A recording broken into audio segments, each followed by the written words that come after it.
Antes de sumergirte en esta increíble historia, considera suscribirte al canal y activar la campanita. Cada historia aquí tiene algo que decir, y no querrás perderte ni una. En un vasto reino bañado por la dulzura del sol, donde los valles ondulaban como océanos verdes y los ríos brillaban como cintas de plata, vivía una joven llamada Elina. Su vida debería haber sido bendecida. Su padre, un renombrado maestro comerciante, había viajado a tierras lejanas, trayendo sedas, especias raras y tesoros de todos los rincones del mundo. Su hogar, enclavado en la cima de una colina, dominaba los campos dorados, símbolo de una vida de trabajo duro y logros. Pero la fortuna es caprichosa, y la salud de su padre decayó repentinamente, como un fuego que se apaga por falta de aire. Debilitado y consciente de la sombra que se cernía sobre su futuro, tomó una decisión desesperada: se casó con una mujer de noble linaje, famosa por su fría belleza y modales impecables, con la esperanza de que le brindara a Elina protección y afecto tras su muerte. Por desgracia, Elina no tardó mucho en descubrir el verdadero rostro de esta mujer llamada Dame Siville. Bajo su máscara de dulzura, escondía un corazón de piedra. Obsesionada con la apariencia, el dinero y el estatus, Siville veía en Elina solo un obstáculo para el ascenso social de sus hijas, Livia y Maud. Dos jóvenes de rostros encantadores, sin duda, pero cuyas lenguas afiladas y corazones celosos solo eran comparables a su pereza. Percibían a Elina no como una hermana, sino como una amenaza silenciosa. Cada sonrisa de la niña, cada gesto de bondad, era para ellos una ofensa que debía ser castigada. Tan pronto como su padre desapareció, Elina fue arrancada de sus sueños de infancia. Su mundo se trastocó, ya no dormía en su habitación, sino en el antiguo trastero bajo las escaleras, con sus paredes frías y húmedas. La despojaron de sus ropas finas, dejándola solo con túnicas toscas. Todos los días, desde el amanecer hasta el anochecer, limpiaba los pisos de mármol, fregaba las ventanas hasta que brillaban como diamantes, remendaba los vestidos rotos de sus hermanastras y trabajaba en la cocina preparando festines a los que nunca era invitada. Mientras Livia y Maud se pavoneaban con sus túnicas de seda y brocado, bebían vinos raros y se reían de los pretendientes que las cortejaban, Elina se contentó con un trozo de pan duro, mirando por la ventana abierta las colinas distantes. Ella estaba soñando. Oh, ¿cómo soñaba? De la libertad. De una vida sin cadenas. Desde un lugar donde nadie podría jamás volver a humillarlo o esclavizarlo. Pero en aquella casa de paredes relucientes, su libertad parecía tan inalcanzable como las estrellas en el cielo nocturno. Una mañana, mientras el pueblo bullía con un bullicio inusual, entró un mensajero real, escoltado por soldados con armaduras brillantes. En la plaza central, desenrolló un pergamino sellado con las armas del reino y leyó en voz alta, en tono solemne. Por decreto real, y con el fin de restablecer el equilibrio entre las clases sociales. Todo noble sin título estará obligado a unir su sangre mediante matrimonio a la de un plebeyo. Que el amor o el azar decidan la unión, pero que la igualdad sea el resultado. El silencio se apoderó de la multitud. Entonces, una tormenta de murmullos indignados y protestas contenidas estalló entre los notables. En su majestuosa mansión, Lady Siville, pálida de rabia, llamó a sus hijas. Tenía que encontrar la manera de evitar que Livia y Maud se mancillaran con una unión tan degradante. Rápidamente, su mente maquiavélica encontró la solución. Elina sería su chivo expiatorio. Ella sacrificaría al bastardo, cuya sola presencia le recordaba a la difunta esposa del comerciante. De esta manera, preservaría la pureza de sus propias hijas y eliminaría para siempre a aquella que consideraba una espina en su ambición. En los días siguientes, el malestar se extendió por todo el reino. El rey había ordenado un gran baile en el palacio provincial, un evento donde plebeyos y nobles se mezclarían para formar alianzas impuestas por el destino. La noche del baile la mansión estaba revuelta. Livia y Maud, adornadas con sedas brillantes, collares de ámbar y perlas, parecían reinas. Elina, por su parte, se vio obligada a ponerse un vestido roto que había sido abandonado en un baúl polvoriento. Su cabello, que antaño adornaba orgullosamente con cintas de terciopelo, estaba simplemente trenzado a toda prisa. Acompañada por sus risueñas cuñadas, Elina cruzó las pesadas puertas del palacio, con el corazón latiendo con fuerza de angustia. Bajo las bóvedas doradas y los candelabros de cristal, la música inundaba el gran salón. El aroma de flores frescas se mezclaba con el de la exquisita gastronomía. Pero Elina se sentía invisible, absorbida por ese océano de opulencia. En el otro extremo de la habitación, un movimiento llamó su atención. Un hombre joven, alto, corpulento y de aspecto desaliñado, se abría paso entre la multitud. Su abrigo andrajoso revelaba una piel bronceada por el sol, sus botas estaban gastadas y su cabello despeinado parecía como si nunca hubiera sido peinado ni cuidado. Los nobles se hicieron a un lado cuando él pasó, mirándolo con desprecio. Surgieron murmullos. ¡Qué descaro! Dejar entrar a un vagabundo. Probablemente sea un error. Se decía de él que vagaba de pueblo en pueblo, sin hogar ni fortuna. Un mendigo. Una escoria de la sociedad. Sin embargo, cuando Elina lo miró a los ojos, sintió que se quedaba sin aliento. ¿Sus ojos? Sus ojos eran de un azul tan intenso que parecían atravesar el alma. No era sumisión ni miseria lo que ardía allí, sino un extraño resplandor de seguridad, de poder oculto. Kael, pues ese era su nombre, caminó directamente hacia ella, ignorando las risas, los susurros, las miradas desdeñosas. Ante los ojos atónitos de la asamblea, extendió la mano hacia Elina y declaró, con voz profunda, casi solemne: «Te escojo a ti». Un silencio conmocionado cayó sobre la habitación. La madrastra de Elina, escondiendo su alivio tras un abanico de encaje, dirigió a sus hijas una mirada victoriosa. «Por fin me he librado de esta alimaña». Así, para sorpresa de todos, el destino de Elina quedó sellado.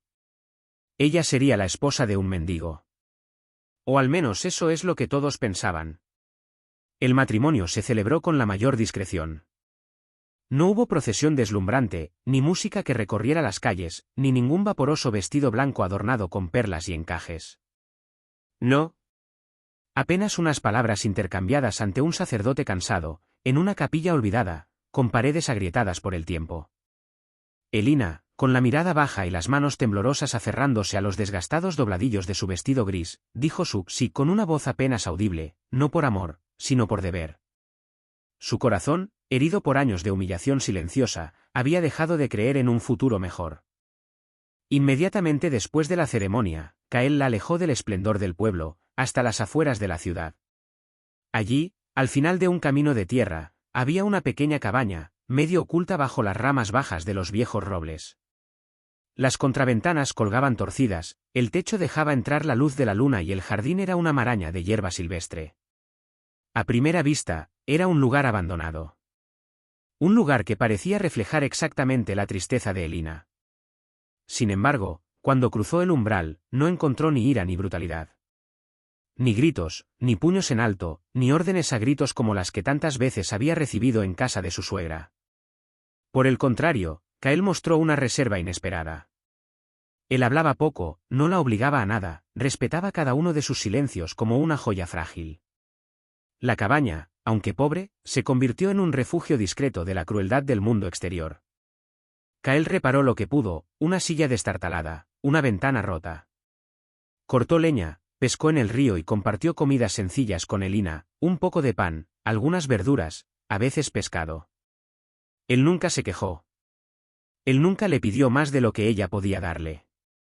El tiempo, al principio pesado y suspendido, comenzó lentamente a tejer un hilo invisible entre ellos.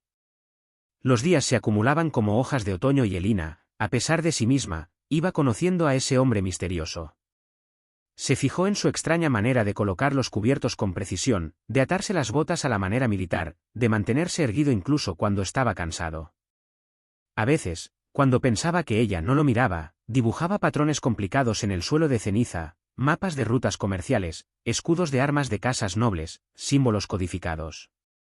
Él nunca habló de su pasado. Él evadió sus preguntas con una sonrisa suave, casi triste. Sin embargo, sus palabras a veces delatan un conocimiento inusual de asuntos mundanos, habla de ciudades de las que solo hablan los comerciantes y los diplomáticos, y describe el funcionamiento del poder con la precisión de un estratega. Conocía el precio de las piedras preciosas, las temporadas de cosecha del té en las montañas, las complejas leyes del comercio marítimo. Por la noche, Elina lo sorprendía a menudo sentado junto al fuego moribundo, con la mirada perdida en las llamas, como un hombre que lleva una carga invisible, pesada y antigua. Una noche tormentosa, mientras el viento aullaba contra las frágiles paredes de la choza y los relámpagos rasgaban el cielo en 1000 vetas plateadas, todo cambió. Se sentaron en la mesa pequeña y destartalada, compartiendo una comida escasa de sopa tibia y pan duro.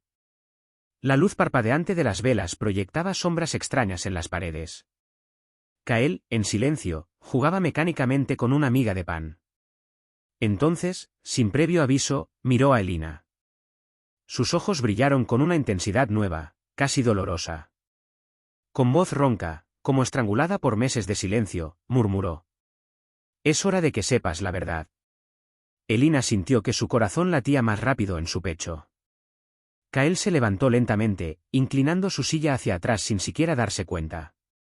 Con un gesto seguro, se quitó los harapos empapados por la tormenta. Elina contuvo la respiración. Debajo de las capas de tela desgastada, resplandecía un destello metálico, un anillo de oro puro, engastado con una pequeña piedra de ónix, adornaba su dedo. El símbolo grabado en el sello era el de las grandes casas comerciales del reino vecino, una marca reservada para los herederos de los linajes más ricos y poderosos. Kael no era un mendigo. Él no era el vagabundo sin hogar que todos despreciaban.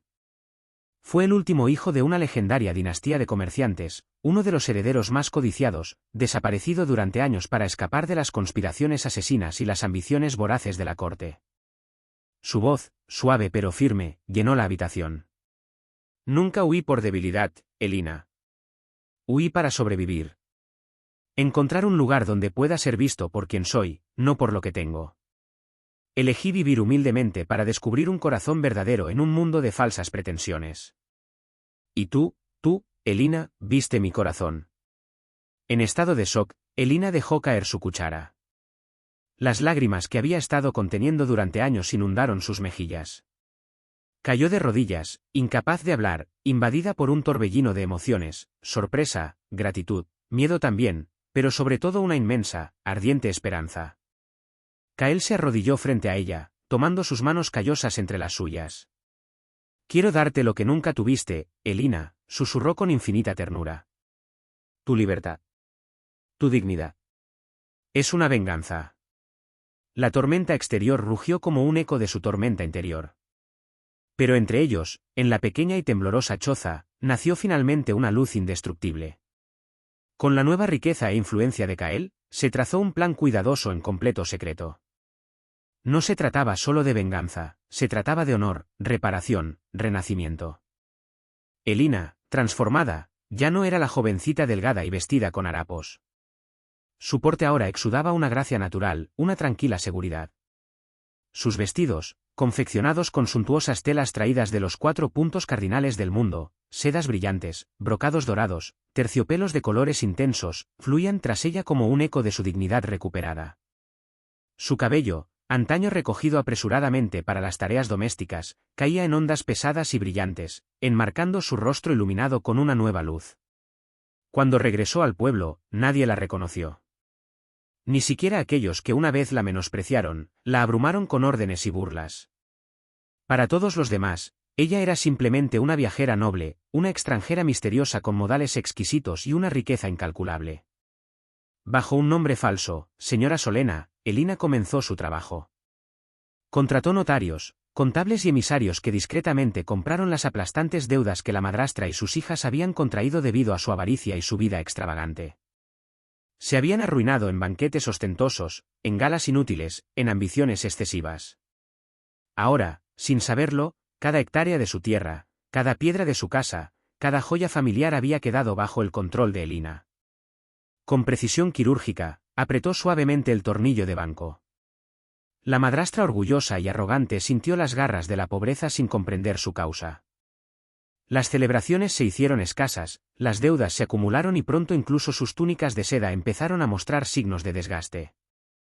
Luego llegó el día del gran banquete. Kael, una vez más uno de los hombres más influyentes del reino, fue celebrado por duques, condes e incluso príncipes. Toda la corte se reunió a su alrededor, ansiosa por ganar su favor. El salón de recepciones era una obra maestra de luz y esplendor. Candelabros de cristal suspendidos del techo ondeaban suavemente al ritmo de la respiración de los músicos, alfombras rojas se extendían como ríos de sangre bajo los pies de los invitados y el aire estaba saturado con el embriagador aroma de flores raras. En el momento álgido de este estallido, Elina hizo su entrada. El silencio cayó inmediatamente. Todas las cabezas se giraron hacia ella, cautivadas por su tranquila belleza, su porte de reina sin corona. Sus ojos, de un resplandor tranquilo y profundo, recorrieron la habitación como olas suaves e implacables. Al fondo de la sala, con aspecto miserable y vestidos raídos, estaban la madrastra y sus 2 hijas. Con el rostro demacrado, la espalda encorvada por la vergüenza y el miedo, no eran más que una sombra de sí mismos. Impulsados por la necesidad, por el hambre, por la humillación, avanzaron hacia Elina. Sin reconocerla, cayeron a sus pies, pidiéndole trabajo, protección, una migaja de su fortuna. Entonces, en un silencio tan profundo que se oía el crepitar de las velas, Elina se inclinó ligeramente hacia ellos, una sonrisa suave pero firme iluminó su rostro. Su voz, clara y tranquila, resonó en la asamblea. No te ofrezco el castigo que mereces, sino la lección que necesitas. Un murmullo recorrió la habitación. Hoy te devuelvo tu libertad, continuó, para que entiendas lo que realmente significa perderla, y quizás, algún día, aprendas a merecerla. Hizo una señal a un mayordomo, quien entregó a las 3 mujeres documentos oficiales. Sus tierras, sus hogares, su antiguo mundo, les fueron devueltos. Pero bajo una condición. Tuvieron que transformar su dominio en escuela para niños pobres del reino, y trabajan allí ellos mismos, día tras día, sin privilegios, sin escapatoria. Ante el asombro general, la suegra y sus hijas aceptaron temblando. El miedo, la vergüenza y un destello de nueva esperanza bailaban en sus ojos. Elina, sin decir otra palabra, giró sobre sus talones. Ella no quería ver su humillación, quería ver su renacimiento. Poco después, Kael y Elina se alejaron de la pompa y la intriga de la corte. Viajaron por provincias olvidadas, donde los reinos brillantes solo veían miseria y silencio. Allá donde iban, construían. Del orfanatos para los niños perdidos. Del hospitales para los enfermos ignorados. Del mercados justos donde los campesinos vendían su trabajo a un precio justo. Elina, en cada uno de sus gestos, inculcaba la misma bondad que ella hubiera soñado recibir. La gente pronto la llamó la reina sin corona. No porque ella gobernara por la fuerza o por la sangre. Pero porque ella gobernaba a través del corazón. Ella ya no era la joven encerrada en una prisión dorada, ni la sirvienta despreciada. Se había convertido en una mujer libre, fuerte y respetada. Y al lado de Kael, ella no solo era amada. Ella era vivo. Intensamente, brillantemente, infinitamente vivo.